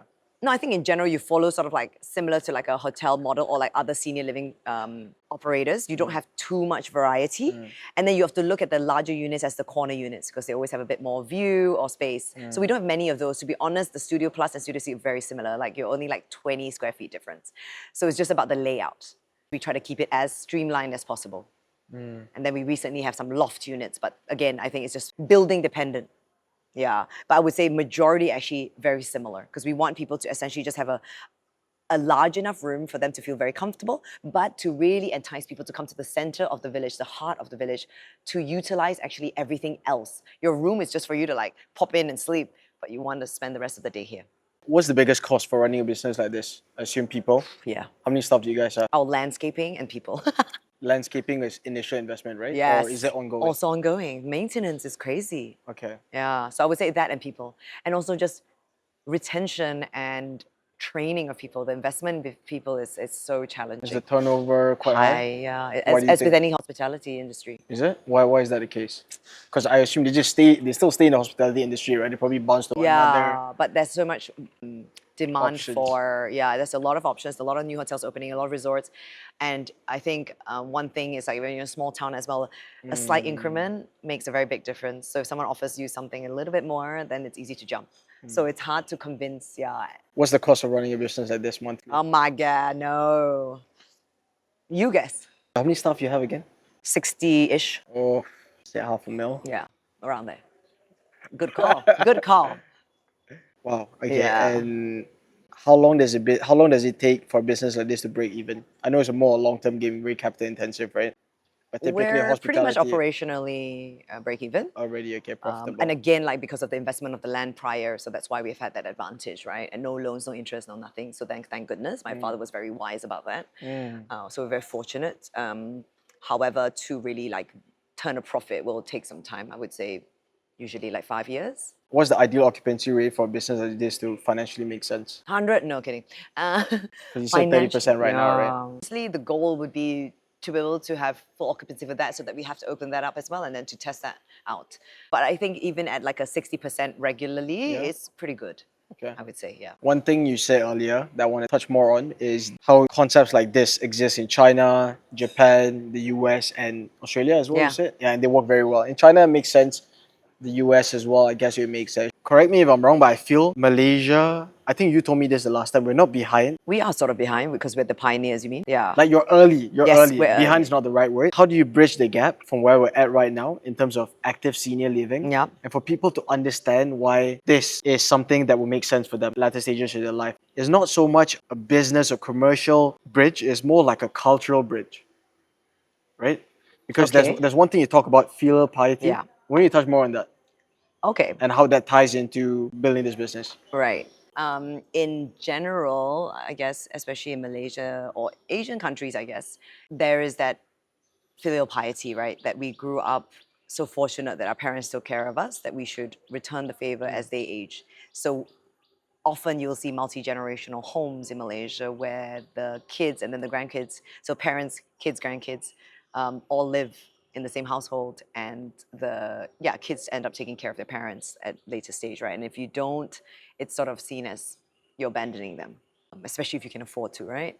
So I think there's still that sort of expectation. And because of the quality of senior living, say before these kind of concepts came about, a lot of the stigma is also around how the old folks' homes are being run. So they are badly managed. A lot of the caretakers are, sometimes even abusive. That they're in really bad conditions. Often the parents will just health-wise they would deteriorate very quickly, things like that. So there's some stigma around that as well, right?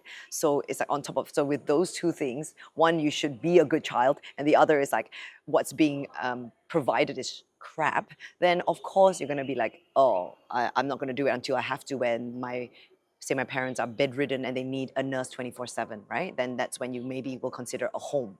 So I think we are trying to bridge that gap, because I think what people often forget is that once someone retires, someone who isn't amongst friends, so someone that becomes lonely, who isn't using their brain, isn't connecting, isn't in a healthy environment or prioritizing their well-being, their health, they will deteriorate very quickly. So your aging is sped up once all of that is gone, right? I think that's something that people should invest in. They should look at it as preventative and active aging and like great aging versus you only waiting to be in a place like in Chinese we say "tang sei." It's basically being in a place where you are waiting to die. So that's how we refer to like old folks' homes. So it's really sad, right? Why can't we look at this phase in your life as being another lease of life and a new part of your life where you can be in this amazing location with all the like-minded friends, but you can be a mentor to someone younger, or like just thrive again. Like I don't know why people look at that last phase as like a crappy phase of their lives. Yeah, like I think when you look at I think who says it, like David Sinclair or Andrew Huberman, like they talk about that, right? Making sure that the last phase in your life is actually when you can walk, when you can jump, when you can still be active and also but be cognitively sharp, where you can still spend time with your family, your grandkids, your everything. Like all of that's so important, I think everyone should watch like Living to 100, right? Like that's how you should be living. What's living to one? Oh, you never seen the Netflix documentary? Oh my gosh, you have to watch it. It's incredible. And it shows you what are the components of living well and why people live till they are at least 100. And there are very important things such as your environment, obviously, being active, But the active doesn't have to necessarily be like, gym. It's like people that have to just walk up the hill every day. And then, yeah, your diet, of course, is important, but most importantly is loneliness. Like, you cannot be lonely. You have to have a community. And if you have a community, you thrive. And purpose. So all of these things are super, super, super important. And I think that's what we are trying to build here. Don't wait till it's too late. Live this part of your life as if it's like your 30s, your 40s. Why not, right? Why can't that be your phase in life when you're 70? I love the idea behind it and the purpose. How would you translate that into sort of a game plan, right? So 30% occupancy rate, let's make it like an equation to 60%, which is the ideal rate. How do you bridge that gap and make people more aware that, instill those ideas, those concepts that you just mentioned into their mind so that they start looking forward to these latter stages of their lives. And they're like, oh, okay, let me decide, like, oh, okay, now I can finally move to Millennia or something like Yeah, that. yeah. True. Yeah. What is required? Because it's not Overnight thing. overnight thing, exactly, yeah. It requires education. It requires, the right advocates. It requires me sitting down for more podcasts. Yeah. But it's also about experience. So what we realize is that now that's why we have to be more flexible with what we offer. So for example, the shorter stays, so that people can experience it and see what we're about, and then maybe hopefully convert to the long-term stays. We're now about to launch our clubhouse kind of membership too. So we're gonna, I think we're going with Millennia Haven, I think. So it's kind of like a clubhouse concept, like you can do a day pass or it's like a year-long membership, but it's like your day pass to come in to use it like a clubhouse. So you get to experience these things, come with your friends, maybe just makan, come and eat, and then experience some of the facilities. And then you're like, oh, actually, no, this is a great way to live. I don't need to just come once every month, I can actually live here. But I feel It's we faster the need, shorter stays. yeah, shorter stays, and then maybe a group of them. And once we have that first group, it'll be easy to get more of them. But actually, this idea caters to slightly younger gen. The millennials love it, and the Gen Z love it. Gen Z already are doing a like equivalent of Millennia Village for the Gen Zs, but they're saying I they're saw burnt that out. You saw that? somewhere. Yeah. So trust me, we understand the Malaysia? young. Yeah, But is it actually but I don't know. working, the concept? Yeah, It's supposedly full, booked out. Yeah. But what I'm saying is, I think the younger gen understand it, and and I think since COVID, we understand what community living is about and how important it is, and how important it is to be surrounded by like-minded people or be in this kind of like thriving environment. But I think the older gen are still very stuck in their ways, and they like want to be in the comfort of their own home and Yeah. with all the things that they think they need. But actually, all those things actually cost you more. It's more of a headache to manage and all that, and it's also like a burden to your kids sometimes. Not always. If you have all the money in the world and all the time and everything, then it's okay. But actually, maybe you would also be more appreciative of the time together if you were apart. And then you would spend that time together in a more like quality manner whenever you do connect, rather than living in the same household and fighting every single day. Absence makes the heart go fonder, Yes, right? exactly. Hey guys, quick break. I've got some great news. If what Diane just shared about Millennia Village has sparked your interest in this beautiful resort, whether it's planning for your own retirement, thinking ahead for your parents' futures, or maybe you're just curious after watching this episode, she's put aside 5 exclusive spots for you guys, leaders and local listeners, to experience this beautiful space firsthand. 3 days, full nights, fully furnished, and all meals included. So we're giving 15% off with code LEADERS15 at the link in the description. 5 spots only, and this offer expires in 30 days. What are you waiting for? Go make your bookings right now. Earlier, you said that working with your dad on this, because your dad's still very much active, right? Oh yes, more active than us. It's tough because I've got friends as well who actually yesterday I was speaking to a friend, and so I think when he took over his dad's business, it was just a couple of millions, but now it's doing 800 million Wow. revenue. But when the son took over and started doing things his way, at the initial stages, even now the dad is like, he's going against me, or why is he not doing things the way I used to do, right? The business was working just fine, but even though he's doing well, Yeah. right? So it's not just running a business, it's also managing your dad's expectations, Sure. managing that relationship. Right. The last time when we spoke about this, you told me that sometimes you feel working on Millennia Village, you feel pushed rather than elevated.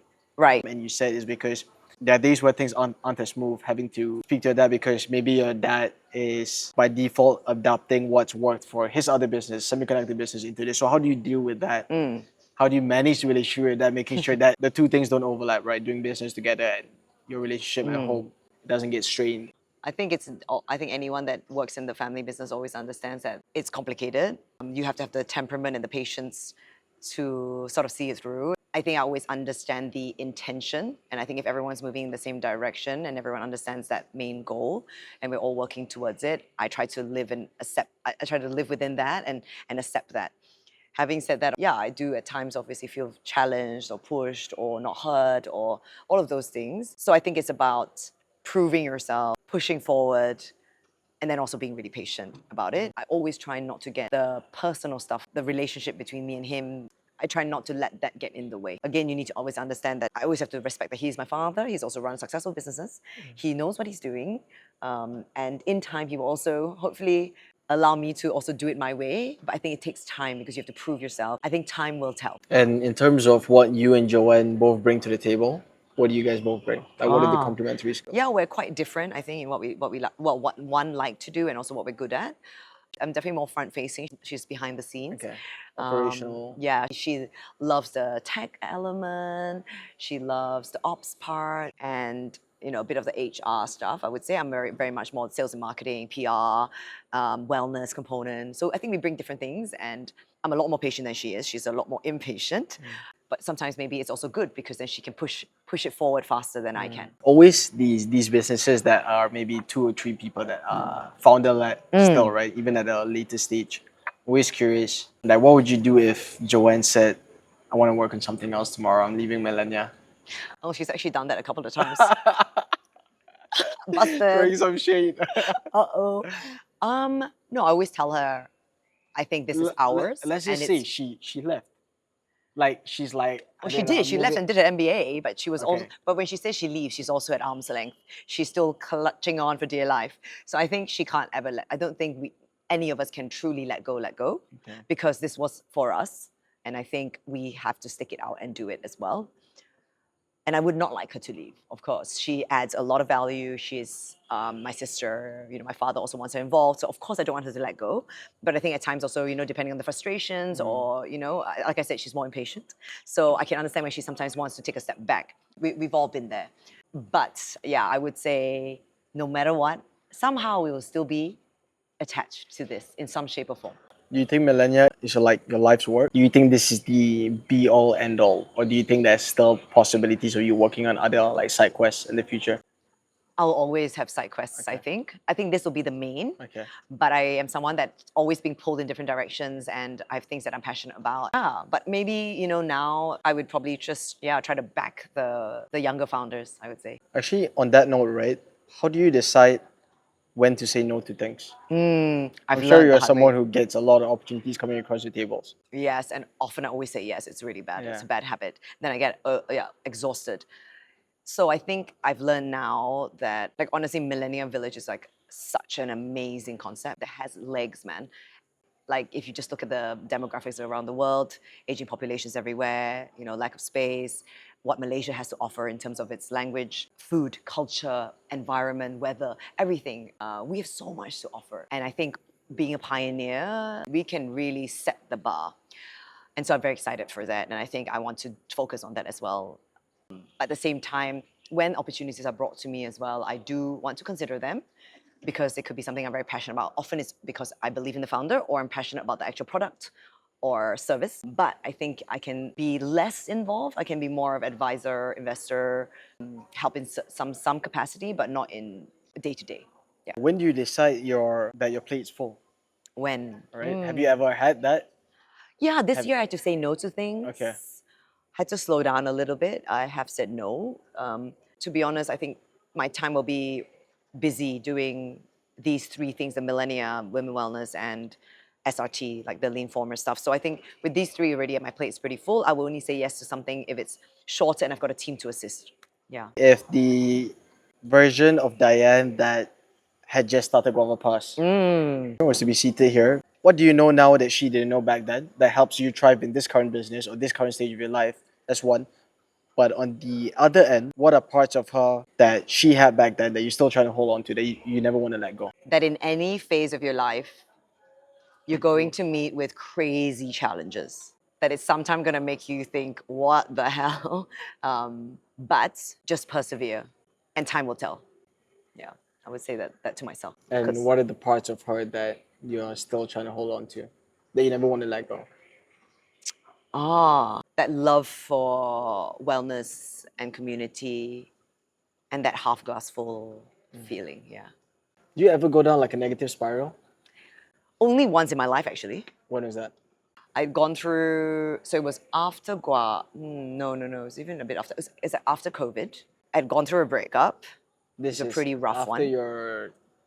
the exit. After the, yeah, After the exit. after the exit, yes. Second exit. Yeah, is like second exit. earlier stage exit. Yeah, I think I kind of lost my way a little bit. I think that time was a low point.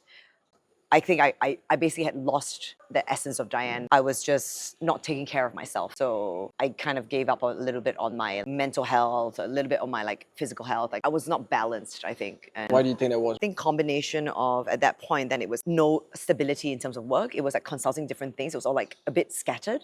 So purpose. I wasn't taking care of my health properly during that time. It was also a short stint though.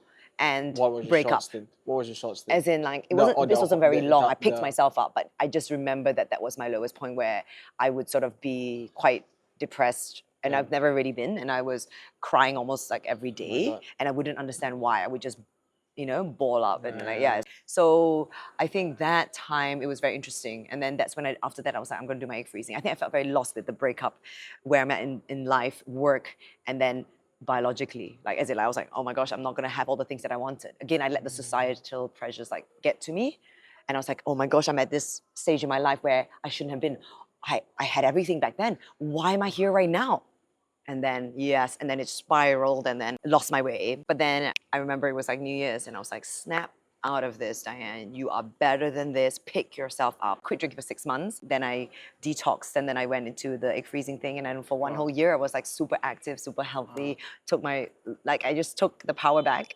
And then, yeah, and then since then, things have been great. Do you think you lost yourself after a relationship or during the relationship? Itself? Already during. Why? When you stay in something that you probably shouldn't be staying in. And I think Yeah. like COVID makes you do that. Sometimes you either stay or you break up. So I think sometimes you stay in that and then it's maybe too long. And I guess as I'm getting older as well, I feel it more. You're like wiser, but then not so wise because you're making that mistake. And then you realize, oh my God, it's a bit late. A And bit late for what? all the stuff, like everything. Okay. Yeah. Having a family and Having stuff. a family, yeah. How long was the relationship for? That one, 4 years. Yeah. So yeah, you think you had it down pat, but you didn't. You know what I mean? Why did that one not work out?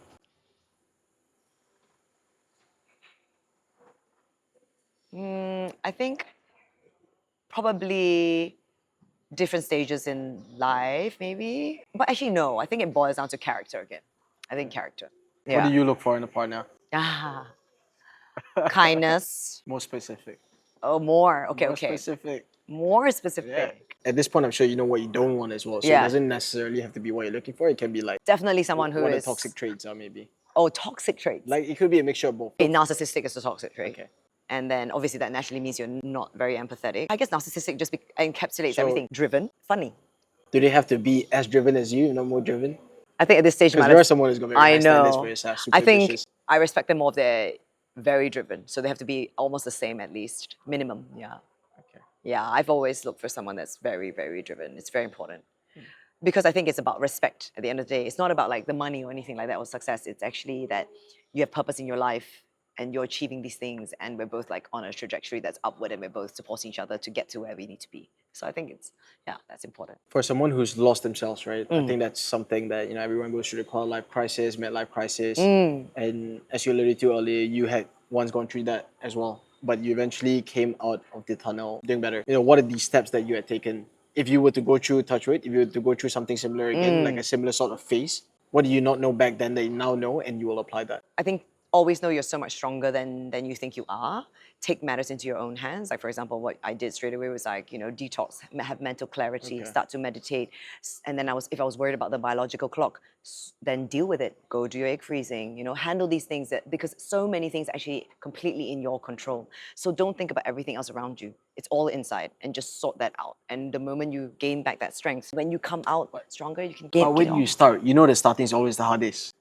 Well, right? for me, it was the mental clarity. So, for example, I straight away then, decided I'm not going to drink. I'm going to start eating well. I'm going to start exercising, and I'm going to meditate. I'm going to see a therapist. I'm going to go egg freezing. I just did it all. I just said I'm And it going was to on your own accord, right? all of it, all on my own code. And I think that's the power when you decide. I've hit rock bottom. I'm going to pick myself up and I have the capability to do so. Wow, that's powerful. All right, last question. All right. Usually this a bit different. Okay. Usually it's question from the last guest, not knowing who we're leaving it for, but today be a bit different. It's, Okay. if you were to have dinner with two people, Who would they be? Oh dead my or gosh. alive, who would they be and what would you have? You should have prepped me, What man. would you have for dinner? Ooh. What would I have for dinner? Okay, that's an easier question. Is it? What would I have for dinner? Okay. For me, it's always Japanese omakase. Okay, Yes. okay. Yes, Japanese that one. omakase. Yes. Where would we do it? Here, Millennia? Or No at home? lah. At home? No. Restaurant? It's going to be personal. Private right? room Private or room, okay. someone's beautiful mansion. Okay. Yeah. Maybe that person's house, the star. Okay. I mean, okay, whoever okay. that I'm going to Yeah, select. yeah. Who would it be? Oh, that's super interesting. Oh, this is really tough. Oh my God, I could have three. Okay, one, yeah, Two. one is MJ. Michael Jackson, you just watched the movie, or where's this coming No. from? Suddenly, I've seen like a Spike, right? resurgence of Yeah, like yeah, hype. yeah. Yeah. No, but really, really? I just Okay. would love to get into his mind. Oprah, for sure. And I was going to say Steve Bartlett. Over omakase. Yes. At their mansion. Yes. Okay, I love that. Alive, And yeah. Oprah, why Oprah? Gosh, she was just incredible, right? I think she's just done so much and changed so many lives and inspired so many women and over the decades. Actually, she's just incredible, yeah. Super interesting. I think, yeah, she would be able to tell you stories and stories and stories. Like, she'd be the best conversationalist, right? And then you would have like MJ who would you would like go into his mind. Like, I would love to understand Neverland and, you know, how he grew up and like all that. Like, it's just so interesting and like, yeah, and like to understand him because I feel he's so misunderstood. And then, Where do you think that? I mean, just his like upbringing and how like he's portrayed and all the tragedy around it as well. But I think actually he probably could really explain it from his perspective. Yeah, and then Dario just because, you know, he's our guy that we should sit with podcast and ask him a lot of the questions. He'd also have great stories, right? 100%. At his age, interviewing that many amazing people. Can you imagine? It'd be like you in a couple of years. Yes. Anyways, what time is it now? Wow. It's 2:15. I think we've sat here for 2 hours plus. Okay. Can't wait to go back through the video and edit it and re-listen to these insights because every time I re-listen to it, I learned something that I didn't the time before. But no, thanks, Dan. I think you're someone I admire and look up to a lot, even though we've just met a couple of times. Thank you. There's some people that you meet and you converse and you interact with that you leave the conversation feeling more energized, and you're one of those people. You're very confident. I love the go-getter mentality, and I think there's this thing where life is event plus response equals the outcome, right? So 90% of life is what happens to you, 10% is how you respond to it. There are a few metrics that you look at when something bad happens to you. One is how quickly do you get emotional? Secondly is what is the extent of the emotion? Thirdly is how quickly does it take to go back to baseline? Correct. You have clearly explained through like the brief stints of the difficult things that you've gone through that you come back really quickly. And I think I've learned that from you today. And hopefully the next time, touch wood, something happens to me, I'll remember this and what I've learned from you today. Thank you, Diane. Thank you for your time. You. Time to have some lunch. All right, let's go eat. Thank you so Wait, much. give you a high high five. Thank you. Let's go. All right. Do you need like a photo, like a cover photo or anything? No. No lah. No need, huh? Okay, can.